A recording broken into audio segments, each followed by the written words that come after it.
Il est 16h30 et nous sommes toujours au Palais Brongniart en direct sur Energy Meeting, l'événement dédié à l'efficacité énergétique et environnementale du bâtiment.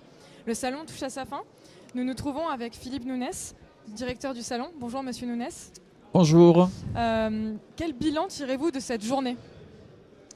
Écoutez, j'en tire un bilan positif sur le plan personnel, sur le plan aussi des équipes qui nous ont aidés à faire cette journée. C'est un rendez-vous annuel avec une thématique bien ambitieuse puisqu'il s'agit de construire et rénover le bâtiment zéro carbone.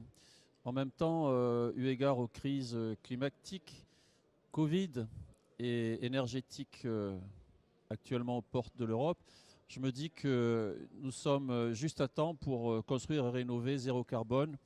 Et peut-être nous devons le faire d'une manière immédiate parce que la crise énergétique nous montre que la dépendance des énergies fossiles est une erreur, en tout cas à réparer plus rapidement qu'on le pense.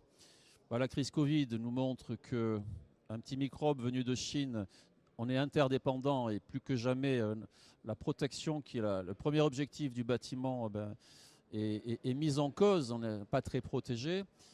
Et puis la crise climatique, ça fait 40 ans qu'on en parle et elle est là sous-jacente et elle vient aussi en toile de fond. Donc construire et rénover zéro carbone, écoutez, on a fait le compte, il y a 2200 participants, c'est plutôt peu peut-être, mais en même temps on voit l'intérêt, le chiffre est de 10% supérieur à l'année dernière. L'intérêt finalement des décideurs du bâtiment à aller vers cette tendance, certes difficile, mais comme je le disais, nécessaire. Justement, par rapport aux tendances, est-ce que vous pouvez me dégager les grandes tendances justement qui se dégagent de cette édition 2022 ? Alors, les grandes tendances, premièrement, il y en avait une, mais elle était déjà pérenne depuis quelques années, c'est la numérisation des solutions, puisque avec le numérique, on fait de l'efficacité énergétique, des économies d'énergie.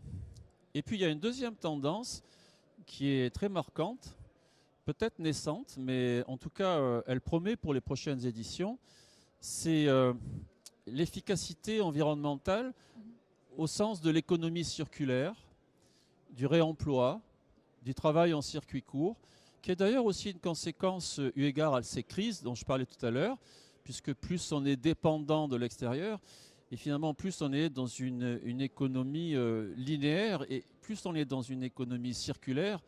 Et moi on est dépendant, mais on est sur en tout cas un bilan carbone nettement meilleur, et je suis sûr aussi un bilan économique nettement meilleur. Ma dernière question pour vous, c'était par rapport à la RE 2020, la réglementation environnementale 2020, qui est entrée en vigueur il y a déjà 3 mois.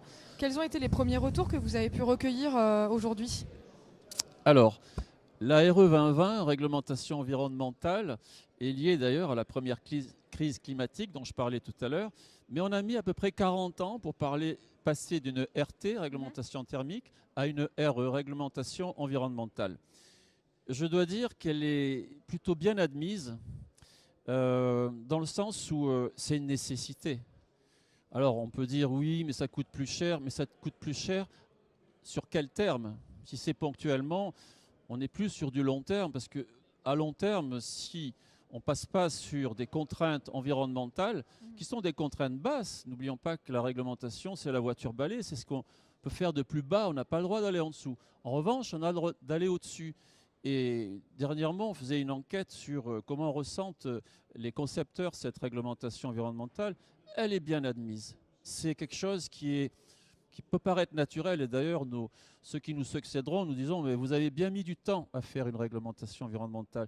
Donc oui, le bilan, il est positif. Et si aujourd'hui, elle concerne le neuf, je voudrais rajouter qu'il faudra qu'elle concerne aussi tout le parc.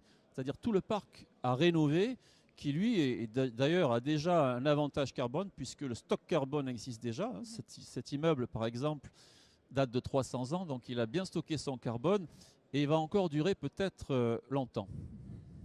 Merci Monsieur Nounès d'avoir pris le temps de répondre à nos questions. Nous retrouvons Corentin pour la fin de cette émission. Je vous remercie aussi.